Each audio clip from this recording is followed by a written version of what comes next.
Hello everyone, Gyandeep अकॅडमीमध्ये तुम्हा सगळ्यांचं पुन्हा एकदा स्वागत आहे. आपण ही जी भूगोल वैकल्पिक विषयासाठी डेली आन्सर रायटिंगची सिरीज सुरू केली आहे, त्यातला तिसरा दिवस आहे.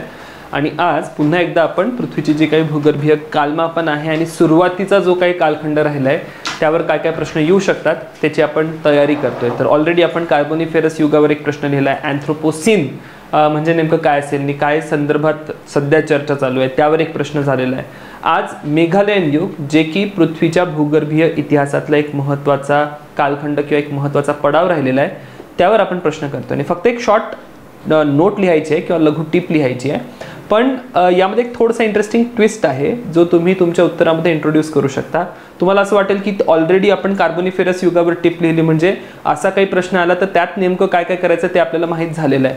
पण तसं नाही आहे. एक थोडंसं काही युग असतील त्या ठिकाणी आपण काय व्हेरिएशन आणू शकतो, मानवी भूगोलाचा मुद्दा काय लिहू शकतो, कंटेम्पररी इश्यूज काय इंट्रोड्यूस करू शकतो, दुसऱ्या विषयांशी कसं याला कनेक्ट करू शकता, या सगळ्या बाबी आपण भूगोल वैकल्पिक विषयाच्या या आन्सर रायटिंग सिरीजमध्ये शिकणार आहोत. राईट. तर म्हणून मग मी या प्रश्नात तुम्हाला सांगणार आहे की कसं कसं तुम्ही कनेक्शन्स क्रिएट करू शकता. तर सगळ्यात पहिले ज्यावेळेस आपण मेघालयन युगाची चर्चा करतो, कालखंड, पुन्हा इंट्रोडक्शन जो असेल तो कालखंडांवर आधारितच इंट्रोडक्शन तुम्ही या ठिकाणी इंट्रोड्यूस करा. ठीक आहे. तर कालखंड सांगा आणि का हे मेघालय युग निर्धारित करण्यात आलं त्यावर सुद्धा तुम्ही भाष्य करू शकता की हे नाव कुठनं येतंय.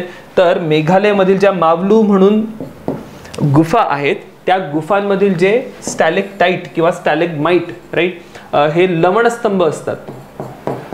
चुनखडीच्या गुफांमधले हे जे लवणस्तंभ आहे त्या लवणस्तंभांमधनं आपल्याला काही माहिती मिळाली पृथ्वीच्या भूगर्भीय इतिहासाबद्दल आणि त्याला अनुसरून आपण ह्या मेघालय युगाचं गठन केलेलं आहे. ठीक आहे. सो सगळ्यात पहिले इंट्रोडक्शन झालेलं आहे. देन अगेन बॉडीच्या पार्टमध्ये येऊया. आता बॉडी पार्टमध्ये ज्यावेळेस आपण चर्चा करतोय, बऱ्याचदा तुमचा जर भूगोल विषयाचा प्रश्न आहे तर तुमचं उत्तर हे भूगोलापर्यंत मर्यादित असतं. मोस्ट ऑफ द सिलेबसमध्ये हे करणं अपेक्षित पण आहे, राईट. पण काही विशिष्ट प्रश्न असे असतील ज्या प्रश्नांमध्ये तुम्ही भूगोल विषयाच्या पलीकडे जाऊ शकता, राईट. दोन मुद्दे मी या ठिकाणी हायलाइट करतो आन्सर रायटिंग बद्दल. जीएसला पण हा मुद्दा लागू होतो किंवा ऑप्शनलला पण हा मुद्दा लागू होतो. भूगोलाचे आपण दोन भाग बघतो, एक प्राकृतिक भूगोल आणि दुसरा मानवी भूगोल. बऱ्याचदा तुम्ही प्राकृतिक भूगोलाची उत्तरं लिहित असताना तुमचं उत्तर फक्त आणि फक्त प्राकृतिक भूगोलापर्यंत मर्यादित करता. पण माझं तुम्हाला एक सजेशन असेल की बघा, तुम्ही प्राकृतिक भूगोलाचे जेव्हा मुद्दे लिहिलात, सगळं आन्सर कंप्लीट झालं आणि तुम्हाला असं वाटतंय की हा जो प्राकृतिक भूगोलाचा मुद्दा आहे त्याचा कुठेतरी मानवी भूगोलावर किंवा मानवी जीवनावर काहीतरी परिणाम येतोय, तर ॲट दी एंड उत्तराच्या शेवटास कन्क्लुजनमध्ये असेल किंवा कन्क्लुजनच्या आधी असेल, या ठिकाणी प्राकृतिक भूगोलाचा कशा प्रकारे मानवी भूगोलावर परिणाम पडतोय हे तुम्ही नमूद करू शकता. असं जर तुम्ही केलं, तुम्ही एक रिफ्लेक्ट करत आहे की तुम्ही एक थिंकिंग ॲनिमल आहात, तुम्ही खूप चांगला विचार करता आणि प्रत्येक उत्तरामध्ये तुम्ही नाविन्य कुठेतरी इंट्रोड्यूस करू शकता. ॲट द सेम टाइम तुम्ही गोष्टी इंटरलिंक करता. आणि UPSC असो किंवा MPSC असो, जेव्हा तुम्ही इंटरलिंकिंग करता, इंटरलिंकिंगचे तुम्हाला मार्क्स मिळतात. फाईन. म्हणून असा जो प्रश्न आहे, जसा आता मेघालयन युगाची आपण चर्चा करतोय, खूप अलीकडचा कालखंड आहे आणि जे काही बदल मेघालय युगामध्ये घडून आले त्याबद्दल तर मी या ठिकाणी चर्चा करणारच आहे की बघा, मान्सूनचं जे पर्जन्य आहे त्यामध्ये बदल झाला. अगेन मी खूप स्पेसिफिकली या ठिकाणी सांगेल की जे मान्सूनचं पर्जन्य आहे साधारणतः 30% यामध्ये आपल्याला घट होताना दिसते. त्या मुद्द्याची मी या ठिकाणी चर्चा करेल. आता जो काही रिसर्च याच्यामध्ये झाला त्याचा उल्लेख करण्याची गरज नाही की कशा प्रकारे काही विशिष्ट जे ऑक्सिजन किंवा हायड्रोजनचे ॲटम्स आहेत त्यांच्यावर रिसर्च करून ही सगळी माहिती मिळवली गेली, त्याचा उल्लेख करणं अपेक्षित नाही आहे. मी डायरेक्ट कन्क्लुजनवर येईल की बघा काय म्हणतोय आपण, हा जो काही मेघालयन युग आहे तर त्या मेघालयन युगामध्ये मावलूमधील ज्या गुफा असतील त्या गुफांमध्ये परीक्षण करून आपल्याला काय लक्षात येतंय की या कालखंडांमध्ये भारतामध्ये किंवा दक्षिण आशियामध्ये होणारं जे मान्सून पर्जन्य आहे त्या मान्सून पर्जन्यामध्ये साधारणतः 30% घट होताना आपल्याला आढळतात, राईट. यासोबतच हिमनदीच्या पातळीत बदल होतो. फाईन. समुद्राची पातळी सुद्धा वाढत जाते.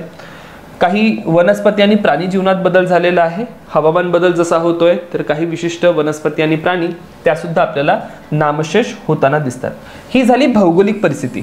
तुम्हाला या पर्टिक्युलर कालखंडामध्ये काही खूप जास्त पॉइंट्स आढळत नाही. पर्जन्याचाच एक महत्त्वाचा मुद्दा तुम्हाला इथे आढळतो.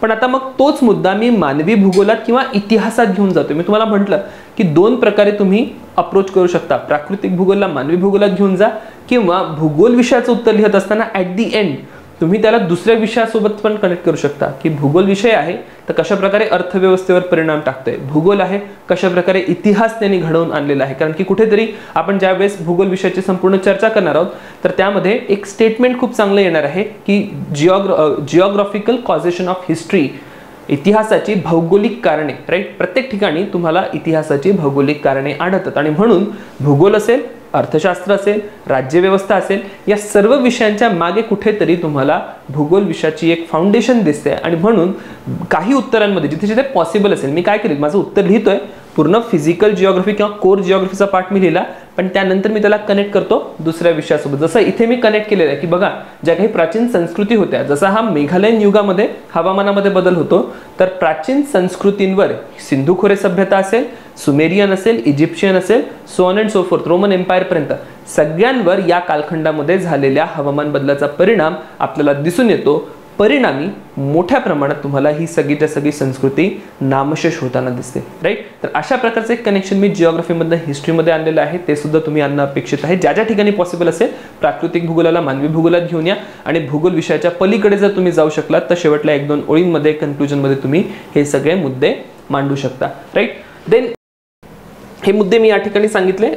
त्यानंतर यासोबतच मानवी क्रियाकलाप सुद्धा तुम्हाला या कालखंडामध्ये महत्त्वाचा दिसतोय. हा सर्वात अलीकडचा भूवैज्ञानिक युग आहे, ते सुद्धा तुम्ही सांगू शकता. आणि भविष्यामध्ये हवामान बदल कसे होतील, किंवा कारण की ही मान्सूनची चर्चा आहे, तर मान्सूनमध्ये भविष्यामध्ये कशा प्रकारचे बदल होऊ शकतात, किंवा मान्सूनची इतिहासामध्ये आणखी काय काय वैशिष्ट्य राहिलेली आहे, या सगळ्या बाबींचा अंदाज लावण्यासाठी मेघालयन युग अत्यंत महत्त्वाचे ठरणार आहे. तर अशा प्रकारे मी हे मेघालयन युगाच्या संदर्भात या ठिकाणी मुद्दा प्रस्तुत केलेला आहे.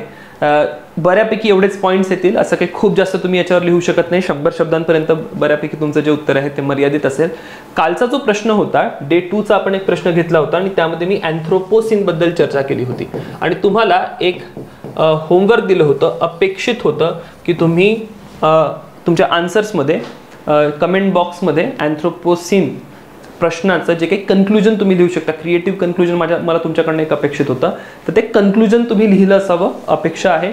कमेंट बॉक्समध्ये मला अजूनही इतक्या कमेंट्स दिसलेल्या नाही, तरी आजचा एक दिवस मी वाट बघतो आणि नेक्स्ट सेशनमध्ये मी तुम्हाला सांगेल, तुमचे कमेंट्स वाचेल, कन्क्लुजनमध्ये तुम्ही काय केलं आहे आणि अँथ्रोपोसिनमध्ये मी काय कन्क्लुजन देऊ शकतो किंवा कशा प्रकारे नाविन्य त्या प्रश्नाच्या कन्क्लुजनमध्ये आणू शकत होतो त्याची आपण चर्चा करू. थँक्यू एव्हरीवन, भेटू आता नेक्स्ट सेशनमध्ये.